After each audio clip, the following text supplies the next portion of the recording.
Hello bachcho, let's read this question. So this question says 1 gram of ice at 0 degrees Celsius feels colder than 1 gram of water at 0 degrees Celsius. This is due to the fact that option A is ice absorbs 336 joules of extra heat energy to change it to a water at 0 degrees Celsius. Okay, option B में क्या given है? Ice supplies 336 joule of extra heat energy to change it to the water at 0 degree Celsius. Option C में given है ice and water both absorb same amount of heat energy from body but since ice is in the solid state it feels colder. Okay, और option D में क्या given देखिए ice and water both releases same amount of heat energy to the body but since ice is in the solid state it feels colder. Okay, तो चलिए बच्चों अब हम इस क्वेश्चन को स्टार्ट करते हैं. तो देखिए बच्चों इस क्वेश्चन का की कॉन्सेप्ट आपका लिख सकते हैं the key concept of this question. यहाँ पर आप इस क्वेश्चन का की कॉन्सेप्ट क्या लिख सकते हैं? हीट एनर्जी लिख सकते हैं. क्या लिख सकते हैं? हीट भी क्या आपकी heat is the form of energy जो आपकी क्यों फ्लो करती है because of the difference of the temperature difference होता है तो आपकी जो हीट एनर्जी क्या करती है आपकी फ्लो करती है. ओके, यहाँ पर हम हीट या फिर हम इसका की कॉन्सेप्ट क्या लिख सकते हैं आपका लेटेंट हीट लिख सकते हैं. क्या लिख सकते हैं आपका latent heat. Okay, latent heat या फिर लेटेंट हीट ऑफ फ्यूजन लिख लीजिए. Okay, latent heat of fusion is the key concept of this question. Okay, तो चलिए बच्चों अब हम इस क्वेश्चन को आगे डिस्क्राइब करते हैं. तो देखिए बच्चों लेटेंट हीट ऑफ फ्यूजन होता क्या? लेटेंट हीट ऑफ फ्यूजन होता है आपका this is the amount of heat which is required to change the state of a substance. क्या करता है आपका change which is the heat which is required to change the state of a substance. किसी भी substance की state को change करने के लिए जब हमें हीट चाहिए होती है वो क्या कहलाती है आपकी लेटेंट हीट. और यहाँ पर बोला है कि latent heat of fusion. Fusion यानी कि हम क्या कर रहे हैं उसको आपका जो सॉलिड है सॉलिड से उसको क्या कर रहे हैं लिक्विड में कन्वर्ट कर रहे हैं. ओके, तो हम इसको लिख सकते हैं M times L of L F क्या आपका latent heat of fusion. Delta Q क्या है? Delta Q this is the amount of heat required किसके लिए? एल एफ टाइम्स एम के इक्वल होगा. एम के आपका मास ऑफ द सब्सटेंस और एल एफ के आपका latent heat of fusion. Okay, so this is the heat required to change the state. इसे किसके लिए हीट रिक्वायर्ड है? चेंज ऑफ स्टेट के लिए. ओके, इसे हम क्या लिख सकते हैं? Change of state. Okay, heat आपको दो फॉर्म पे रिक्वायर्ड होती है, या तो आपको स्टेट चेंज करनी होती है या फिर आपको टेम्परेचर इंक्रीज करना होता है. ओके, तो देखिए जब आपका टेम्परेचर चेंज होता है तब आपके क्या होता है स्टेट में चेंज नहीं होता है, और जब आपका चेंज ऑफ स्टेट होता है तब आपका जो टेम्परेचर होता है टेम्परेचर आपका क्या रहना चाहिए? कांस्टेंट रहना चाहिए. Okay, from the Clausius Clapeyron equation. Okay, तो देखिए यहां से हम इसको ऐसे बता सकते हैं. अब देखिए क्वेश्चन में क्या बोला उसने देखिए 1 ग्राम ऑफ आइस. ओके, देखिए पहले हम समझते हैं अगर आपके पास आइस है, अगर क्या आपके पास आइस है, आइस को आपको देखिए वाटर में कन्वर्ट करना है तो क्या करना पड़ेगा? आइस को आपने कुछ अमाउंट ऑफ हीट देनी पड़ेगी. आइस को अगर आप कुछ अमाउंट ऑफ हीट देंगे then it will convert into the water, तभी वो क्या होगा आपका वाटर पर कन्वर्ट होगा. इस रिजल्ट को हम इक्वेशन 1 बोल सकते हैं. ये रिजल्ट आपका बिल्कुल ट्रू है. या फिर देखिए अगर आपको वाटर को आइस में कन्वर्ट करना है तो आप क्या करेंगे? देखिए वाटर वाटर में से क्या करेंगे आप? हीट एब्जॉर्व करेंगे. क्या करेंगे? वाटर से क्या करेंगे आप? हीट को एब्जॉर्व करेंगे.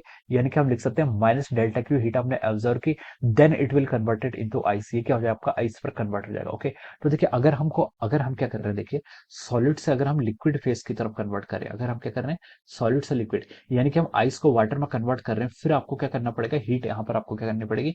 हीट इस केस में आपको देनी पड़ेगी and such type of process is called endothermic process. Okay, और अगर आपका लिक्विड से सॉलिड की तरफ क्या होता है? कन्वर्ट होता है, फिर आपकी हीट क्या होती है? आपकी रिलीज होती है. उसे हम क्या बोलते हैं? आपका एक्सोथर्मिक प्रोसेस. ओके, यहाँ पर आपकी डेल्टा क्यू की वैल्यू क्या आती है? नेगेटिव आती है. और यहाँ पर आपकी डेल्टा क्यू की वैल्यू पॉजिटिव आती है क्योंकि यहाँ पर आपको देनी पड़ रही है. और डेल्टा क्यू नेगेटिव कब होती है? जब आपका क्या होता है आपको जब आपके सिस्टम से एनर्जी क्या हो रही है? रिलीज हो रही है. ओके, तो हम इस तरीके से यहाँ पर क्या इसको लिख सकते हैं. ओके, तो देखिए हमसे क्वेश्चन ने बोला है कि 1 gram of ice at 0 degree Celsius feels colder than 1 gram of ice water at 0 degree Celsius due to the fact. हमें यहाँ पर फैक्ट बताना. ओके, तो देखिए हम क्या करेंगे यहाँ पर 1 ग्राम आइस है आपका. देखिए 1 ग्राम आइस आपका आपके पास क्या है? 1 ग्राम आइस. 1 ग्राम आइस को आपको किस में कन्वर्ट करना है? आपको 1 ग्राम वाटर में इसको कन्वर्ट करना है. ठीक है, अगर हमको आइस को 1 ग्राम आइस को हमें वाटर पर कन्वर्ट करना है तो हमें इसे कुछ अमाउंट ऑफ हीट देनी पड़ेगी डेल्टा क्यू. और डेल्टा क्यू कितनी होगी?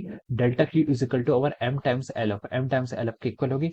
अब देखिए delta Q is equal to M. M क्या आपका 1 ग्राम. ओके, देखिए एल एफ की वैल्यू क्या होती है? आपकी डेल्टा एल की जो वैल्यू होती है लेटेंट हीट ऑफ फ्यूजन की जो वैल्यू होती है ये डेल्टा एफ नहीं आपका एल एफ ही होता है. ओके, ये आपका सिर्फ एल एफ होगा. ओके, LF की जो वैल्यू होती है, LF की वैल्यू देखिए कितनी होती है, LF की वैल्यू होती है आपकी लेटेंट हीट ऑफ फ्यूजन की वैल्यू होती है आपकी 334 किलो जूल पर केजी, या फिर हम इसको लिख सकते हैं 334 जूल पर ग्राम हो जाएगा। ओके, किलो जूल पर केजी को अगर हम जूल पर ग्राम में यहाँ पर कन्वर्ट कर सकते हैं। ओके, तो देखिए आपका मास कितना है, मास है आपका 1 gram into latent heat of fusion कितना आपका 334 जूल पर ग्राम। तो हम इसको 334 से मल्टीप्लाई करेंगे तो ये आपका आ जाएगा, this will be our heat. Okay, तो हमें 334 जूल क्या होगा, 334 जूल हमें यहाँ पर क्या देना पड़ेगा। ओके, तभी आपका 1 ग्राम ऑफ आइस क्या होगा, it will be convert into the 1 gram of water में क्या होगा, कन्वर्ट होगा। तो हमें कितनी हीट देनी पड़ेगी, 334 जूल हीट देनी पड़ेगी। ओके, ऑप्शन समय 336 दिया है, तो एवरेज क्या हो जाएगा 336 334, हम अप्रोक्सीमेटली उतना एज्यूम कर सकते हैं।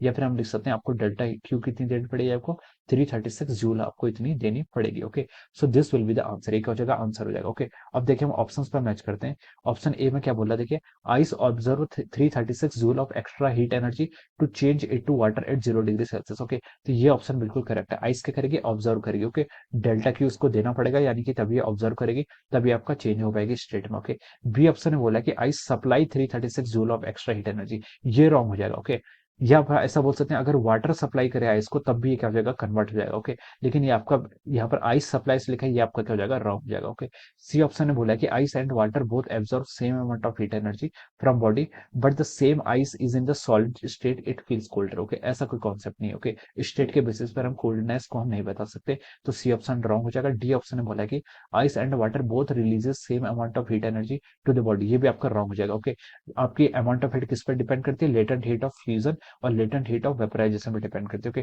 तो सेम हम यहाँ पर नहीं बोल सकते, तो इसके करस्पॉन्डिंग जो आपका करेक्ट आंसर हो जाएगा वो क्या हो जाएगा, आपका ऑप्शन ए। ओके, तो हम बोल सकते हैं कि यहाँ पर आपका जो ऑप्शन ए होगा, it will be the correct answer of this question. Okay, so I hope you all understood this concept. All the best and thank you so much.